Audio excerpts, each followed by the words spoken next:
Hello जी, क्या हाल चाल है। So welcome back to my channel. तो आज मैं आपको एक कोरियन मूवी जिसका नाम है अ डे ये एक्सप्लेन करने वाली हूँ। ये एक टाइम लूप मूवी है जिसमें आप देखेंगे कि एक फादर अपने बच्चे को बचाने और उसके लिए रिवेंज लेने के लिए किस हद तक जा सकता है। तो वीडियो को लास्ट तक देखिएगा ताकि इसके सस्पेंस को अच्छे से समझ सके। तो चलिए चलते हैं अपने एक्सप्लेनेशन की ओर।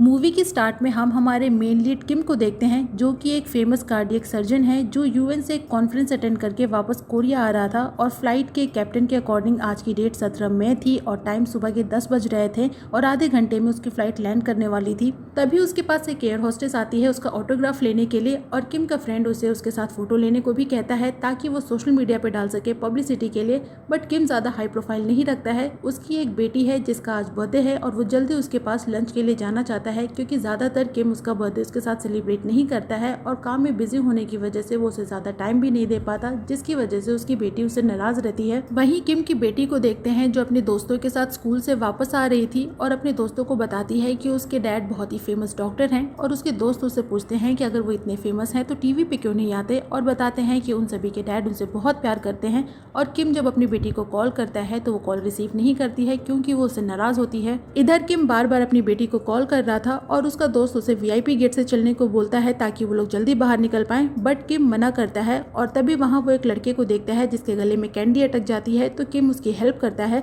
और जब एयरपोर्ट से बाहर आता है तो पूरा मीडिया वहां पे खड़ा था जिसे उसके दोस्त ने ही बुलाया था। जिसके बाद किम वहां पे प्रेस कॉन्फ्रेंस करता है और जब क्वेश्चंस आउट ऑफ टॉपिक पूछे जाते हैं तो उसका दोस्त बीच में टोकता है और कहता है कि किम को अपनी बेटी से मिलने जाना है।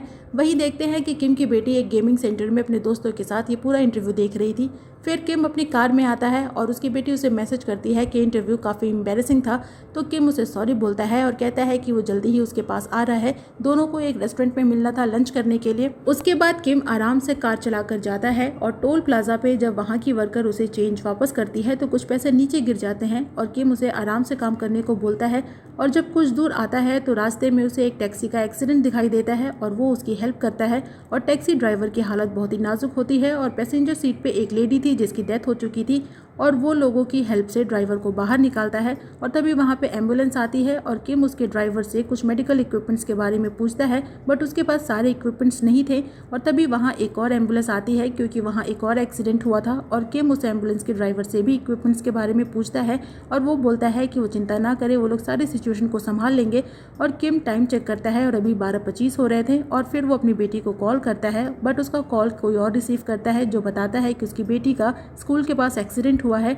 और किम को ऐसा लगता है कि जैसे फ़ोन पे आवाज़ उसके आसपास की ही हो, तो वो पीछे मुड़ के देखता है तो वहाँ एक और एक्सीडेंट हुआ था।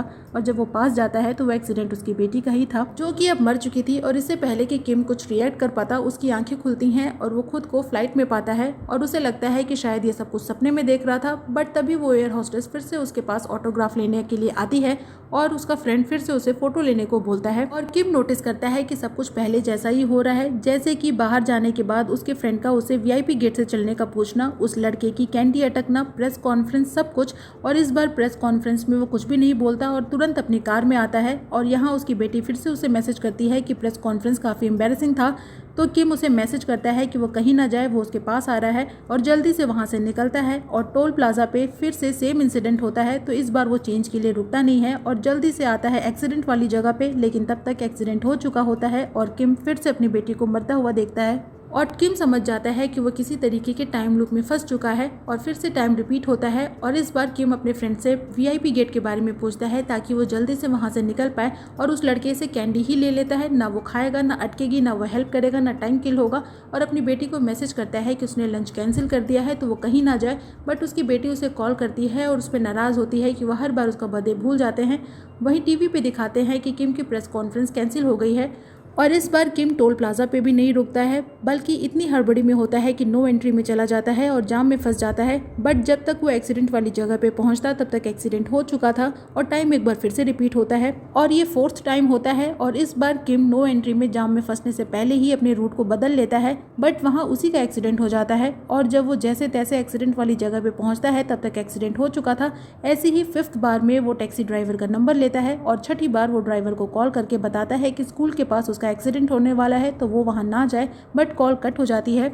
और किम इस बार और भी शॉर्टकट लेता है और जैसे तैसे उस एक्सीडेंट वाली जगह पे आता है और यहाँ इस बार अपनी बेटी को वो रोड क्रॉस करते देखता है और कार का हॉर्न बजाकर उसे अलर्ट करने की कोशिश करता है, बट उसने हेडफोन पहना हुआ था और तभी वो टैक्सी भी वहाँ आ जाती है और जैसे ही 12 बजते हैं वो उसकी बेटी को हिट करती है और रोड पे रखे हुए ईंटों के ढेर से टकरा जाती है और उसका भी एक्सीडेंट हो जाता है। और किम अपनी बेटी को अपनी आंखों के सामने फिर से मरते हुए देखता है और उसके पास जाकर वो खुद को बहुत कोसता है क्योंकि वो अपनी बेटी को नहीं बचा पाया। और तभी वहाँ एक आदमी आता है जिसका नाम है ली, जो किम से पूछता है कि वो कौन है और बताता है कि वो पहले भी मिल चुके हैं। और हमें पता चलता है कि ये वही फर्स्ट एम्बुलेंस का ड्राइवर है जिससे कि किम ने इक्विपमेंट्स के बारे में पूछा था और टैक्सी के पैसेंजर सीट पे जो लेडी थी वो उसकी वाइफ थी।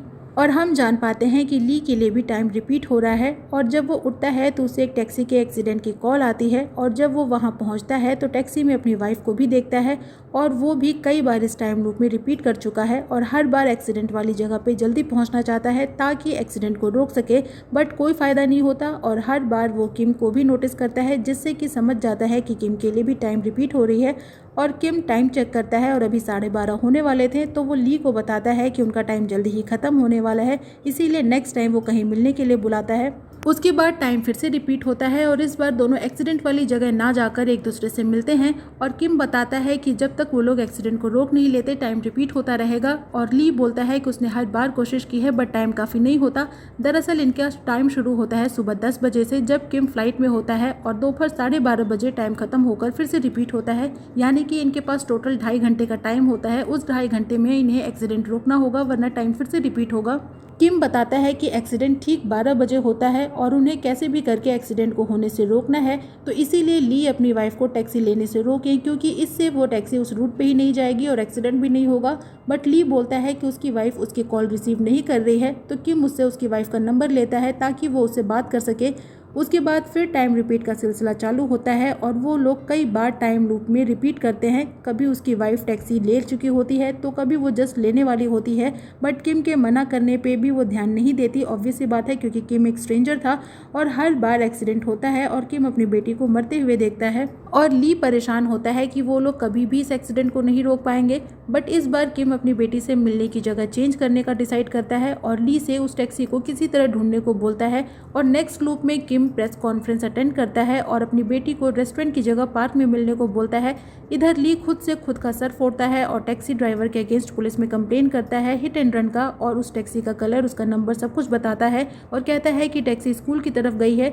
जिसके बाद पुलिस की पेट्रोलिंग टीम हर जगह टैक्सी को ढूंढने लग जाती है। फिर हमें ली की कहानी दिखाई जाती है और हम जान पाते हैं कि ली और उसकी वाइफ में लड़ाई हुई थी बच्चे को लेकर। दरअसल ली की वाइफ बच्चा चाहती थी बट ली अभी रेडी नहीं था क्योंकि दोनों फाइनेंशियली स्टेबल नहीं थे। और ली की वाइफ बोलती है कि अब से वो भी जॉब करेगी ताकि बच्चे को सपोर्ट कर सके, जिसकी वजह से दोनों के बीच में काफ़ी लड़ाई होती है। जिसके बाद ली अपनी वाइफ को दोपहर में उसके साथ लंच करने को बुलाता है और इसीलिए ली की वाइफ ने वो टैक्सी ली थी ताकि ली के साथ लंच पे जा सके। वहीं प्रेजेंट में 12 बजने वाले होते हैं और किम आता है एक्सीडेंट वाली जगह पे, बट वहाँ ना तो उसकी बेटी होती है और ना ही कोई टैक्सी। इधर ली परेशान होता है और बार बार पुलिस से पूछता है कि क्या उन्हें किसी टैक्सी या किसी एक्सीडेंट की जानकारी मिली है या नहीं। और तभी 12 बज चुके होते हैं बट तब तक ना तो कोई एक्सीडेंट होता है और ना ही कोई टैक्सी मिलती है। तभी किम को उसकी बेटी मैसेज करके बताती है कि वो पार्क में आ चुकी है और किम उससे मिलने निकलता है और ली उसे कॉल करता है और दोनों खुश होते हैं कि फाइनली उन्होंने एक्सीडेंट रोक लिया। और ली किम और उसकी बेटी को उसके एंड उसकी वाइफ के साथ डिनर पे इनवाइट करता है। फिर किम आता है पार्क में और अपनी बेटी को कॉल करता है उसकी लोकेशन जानने के लिए। इधर पुलिस को वो टैक्सी मिल जाती है। दरअसल पेट्रोलिंग टीम जगह जगह ट्रैफिक रोककर उस टैक्सी को ढूंढ रही थी और इसीलिए वो टैक्सी कहीं फंसी हुई थी। और जब पुलिस टैक्सी ड्राइवर को बाहर आने को बोलती है तो वो टैक्सी ड्राइवर फुल स्पीड में वहाँ से निकल जाता है और पुलिस ली को कॉल करके इसके बारे में जानकारी देती है। और ली अपनी वाइफ को कॉल करता है बट उसकी वाइफ कॉल नहीं उठाती। इधर किम को एक कॉल आती है जो होती है उसी टैक्सी ड्राइवर की, जो उसे बताता है कि उसने उसका इंटरव्यू देखा और उसे पता है है कि वो अपनी बेटी से मिलने की जगह बदल चुका है, बट चाहे वो जितनी भी कोशिश कर ले उसकी बेटी को आज मरना होगा। वैसे तो उसकी बेटी को 3 साल पहले ही मर जाना चाहिए था। और किम समझ जाता है कि ड्राइवर के लिए भी टाइम रिपीट हो रहा है और वो वहाँ से भागता है अपनी बेटी को ढूंढने के लिए। इधर ली भी पार्क की तरफ ही आ रहा था और फाइनली किम को उसकी बेटी दिखती है और तभी वहाँ पे टैक्सी भी आ जाती है और किम तेज़ी में दौड़कर अपनी बेटी के पास आता है, लेकिन तब तक टैक्सी भी उनके पास आ जाती है और तभी टाइम रिपीट हो जाता है। लेकिन हम देखते हैं कि ड्राइवर ने किम और उसकी बेटी दोनों को हिट किया था और किम भी मारा गया था। और नेक्स्ट लूप में ली किम को बताता है कि ड्राइवर जानबूझकर एक्सीडेंट कर रहा है और पार्क वाले एक्सीडेंट में टैक्सी में उसकी वाइफ भी थी। और किम बताता है कि ड्राइवर के लिए भी टाइम रिपीट हो रहा है और उसने उसकी प्रेस कॉन्फ्रेंस देखी थी और शायद ड्राइवर उसे 3 साल पहले से जानता है। उसके बाद ली फिर से ईंट लेकर पुलिस स्टेशन आता है, बट इस बार खुद का सर नहीं फोड़ता बल्कि पुलिस वाले का फोड़ता है ताकि उसके सिस्टम को चेक कर सके और 3 साल पहले के किसी एक्सीडेंट की रिपोर्ट देख सके।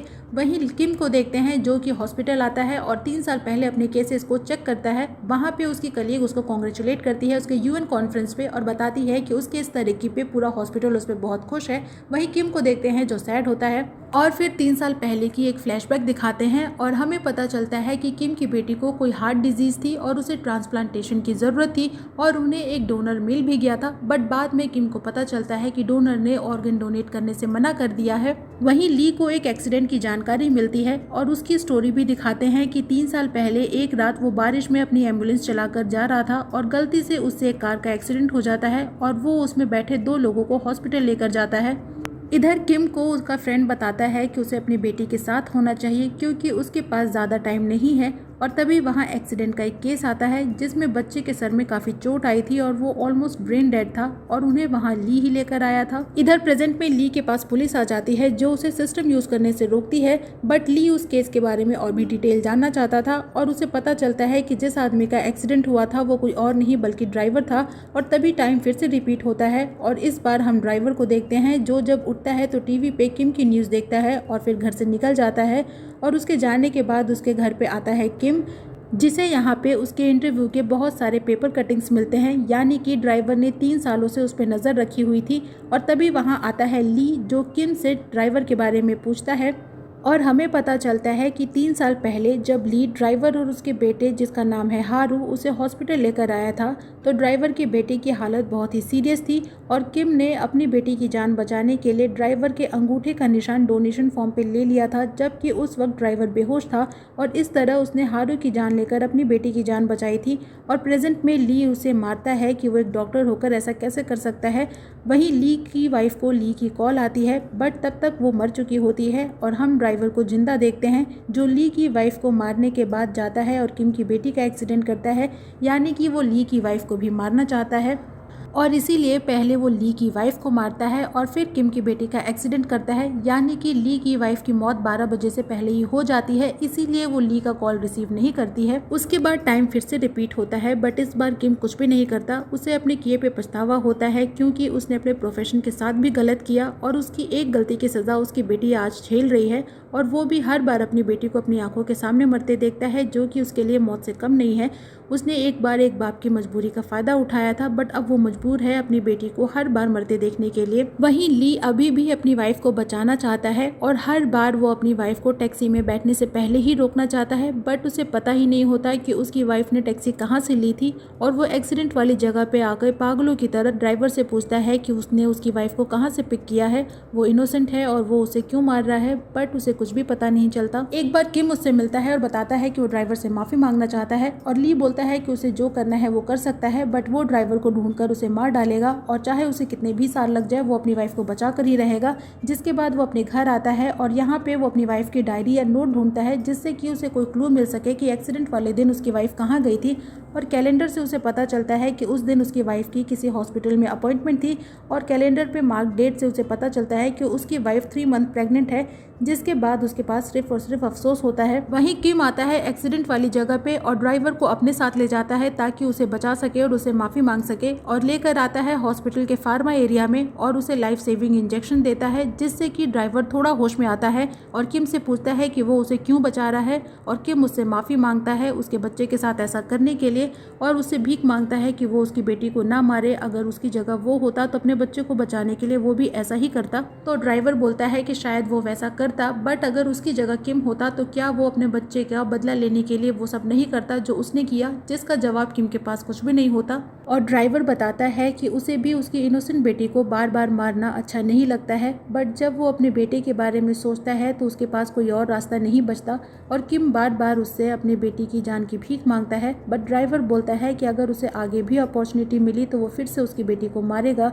और किम मुझसे भीख मांगता है कि वो चाहे तो उसकी जान ले ले बट उसकी बेटी को छोड़ दे और बार बार उसे जिंदा रखने के लिए इंजेक्शंस देता है। और ड्राइवर उसे एक तरीके से श्राप देता है कि वो हमेशा के लिए इस नर्क में जिए और अपनी आंखों के सामने अपनी बेटी को मरते हुए देखे। और तभी किम को ली की कॉल आती है जो उसे बताता है कि उसे पता चल चुका है कि उसकी वाइफ ने टैक्सी कहाँ से ली थी और अब वो लोग उन्हें बचा सकते हैं। और तभी पुलिस भी किम तक आ जाती है क्योंकि उसने काफ़ी देर से फार्मा रूम बंद करके रखा था, जिससे कि हॉस्पिटल को लगा कि वो कोई क्रिमिनल है। और ली अभी किम से बातें कर ही रहा था कि वो नोटिस करता है कि टाइम 12:30 को क्रॉस कर चुका है बट डे रिपीट नहीं हुआ। और जैसे ही ड्राइवर की डेथ होती है टाइम फिर से रिपीट होता है, यानी कि जब तक ड्राइवर मरता नहीं है टाइम चलता रहेगा। ऐसे हर बार वो 12 बजे एक्सीडेंट करता है और 12:30 होते होते ड्राइवर की डेथ हो जाती है और टाइम फिर से रिपीट होता है। बट इस बार किम ने उसे बार बार इंजेक्शन देकर जिंदा रखे हुआ था। और इस बार ली आता है उस हॉस्पिटल में जहाँ वो अपनी वाइफ को चेकअप कराते देखता है और उसकी वाइफ डॉक्टर से अबॉर्शन के बारे में पूछती है और ये सुनकर ली सैड हो जाता है और वो किम को कॉल करके बताता है कि उसकी वाइफ प्रेग्नेंट है और अब वो ड्राइवर को ढूंढकर उसे जान से मार डालेगा। हालांकि किम उसे ऐसा करने से मना करता है, बट हम देखते हैं कि हॉस्पिटल के बाहर टैक्सी आ चुकी है तो किम ड्राइवर को कॉल करता है और बताता है कि ली उसे मारने वाला है। और तभी ली आता है टैक्सी में और ड्राइवर के ऊपर अटैक कर देता है और किम निकलता है ड्राइवर को बचाने के लिए।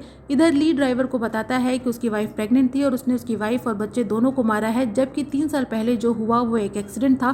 तो ड्राइवर बोलता है कि ली वहां से भाग गया था। तो दरअसल होता यह है कि एक्सीडेंट के बाद जब ली कार के पास आता है तो ड्राइवर उससे उसकी एंड उसके बच्चे की जान बचाने को बोलता है, बट ली इतना डरा हुआ होता है कि वो वहां से भाग जाता है। बट थोड़ी देर बाद वो वापस आता है और दोनों को हॉस्पिटल लेकर जाता है, पर तब तक काफ़ी देर हो चुकी थी। अगर ली ने पहले ही दोनों की हेल्प की होती तो हारू इतना ब्लड लॉस नहीं करता और शायद आज वो जिंदा होता। और ली उसे फिर भी मारता है अपनी वाइफ को बचाने के लिए और यहाँ दोनों के बीच में फाइट होती है और ड्राइवर किसी तरह वहाँ से टैक्सी लेकर निकलता है और जाता है किम की बेटी का एक्सीडेंट करने के लिए और ली उसका पीछा करता है। और ड्राइवर टैक्सी लेकर जैसे ही किम की बेटी के पास पहुंचने वाला होता है तब तक किम भी अपनी कार लेकर आ जाता है और इससे पहले कि ड्राइवर उसकी बेटी को हिट करता वो अपनी कार लेकर टैक्सी के सामने आ जाता है और वो टैक्सी उसके कार से टकराती है और उसका एक्सीडेंट हो जाता है और किम अपनी बेटी के पास आता है, उसे रोड से साइड ले जाता है और फिर जाता है ड्राइवर की हेल्प करने के लिए, क्योंकि अगर वो मर गया तो टाइम फिर से रिपीट होगा। बट ड्राइवर बोलता है कि अगर उसने उसे बचा भी लिया तो भी वो उसकी बेटी को मारेगा। बट किम बोलता है कि वो ऐसा नहीं कर सकता है क्योंकि उसकी बेटी अब हारू है, यानी कि उसकी बेटी में हारू का दिल है और हारू जिंदा रहना चाहता है और उसे भी जिंदा देखना चाहता है, इसीलिए टाइम बार बार रिपीट हो रहा है। और तभी ली भी वहाँ आ जाता है और किम की कार को हिट करते हुए टैक्सी की तरफ जाता है, बट तब तक किम ड्राइवर को उसमें से निकाल लेता है और ली चाकू लेकर जाता है ड्राइवर को मारने के लिए। बट किम उसे रोकने की कोशिश करता है और ली बोलता है कि अगर ड्राइवर जिंदा रहा तो वो फिर से उसकी वाइफ और किम की बेटी को मारेगा। बट किम फिर भी उसे रोकता है और दोनों के बीच में हाथापाई होती है और गलती से चाकू किम को लग जाती है, लेकिन फिर भी वो ली को ड्राइवर को मारने से रोकता है क्योंकि अब ली की वाइफ और उसकी बेटी दोनों ही जिंदा है और भले ही वो मर जाए बट ली को ड्राइवर को जिंदा रखना होगा। और ये सारी बातें ड्राइवर भी सुन रहा होता है। फिर वो किम की बेटी को देखता है और उसके पास जाता है, बट उसे मारता नहीं है बल्कि उसे हक कर लेता है क्योंकि कहीं ना कहीं वो जानता है कि इन सब में किम की बेटी की कोई गलती नहीं है और उसमें अब उसके बेटे का दिल है। लेकिन तभी हम देखते हैं कि किम के कार का फ्यूल लीक हो रहा है और उसमें एक ब्लास्ट होता है जिसमें ड्राइवर और किम की बेटी मारे जाते हैं और टाइम फिर से रिपीट होता है, यानी कि किम जिंदा है। और फिर से सब कुछ रिपीट होता है और किम एयरपोर्ट पे उस लड़के की हेल्प करता है जो उसे थैंक यू के लिए एक कैंडी देता है और ये लड़का भी कुछ कम नहीं है, अभी अभी कैंडी से मरते मरते बचा है बट फिर भी कैंडी खानी है। वहीं उसकी बेटी को देखते हैं जो अपने फ्रेंड्स के साथ होती है जैसे कि मूवी की स्टार्टिंग में देखा था। और फिर उसके पास आता है ड्राइवर अपनी टैक्सी लेकर वहीं ली आता है उस हॉस्पिटल के पास जहाँ पे उसकी वाइफ है, बट यहाँ पे कोई टैक्सी नहीं होती है और तभी उसकी वाइफ बाहर आती है जो उसे एक्सप्लेन करना चाहती है कि वो हॉस्पिटल क्यों आई थी। बट इतने टाइम बाद फाइनली अपनी वाइफ को जिंदा देखकर ली खुश होता है और उसे हक कर लेता है और बताता है कि वो लोग बच्चे को रखने वाले हैं। और तभी उसकी वाइफ पे अननोन नंबर से मैसेज आता है जो ली चेक करता है और पता चलता है कि ये ड्राइवर का नंबर है जो उसे सॉरी बोलता है। ली की वाइफ कस्टमर थी तो ड्राइवर के पास उसका नंबर हो सकता है, इसीलिए उसने उसको मैसेज किया होगा।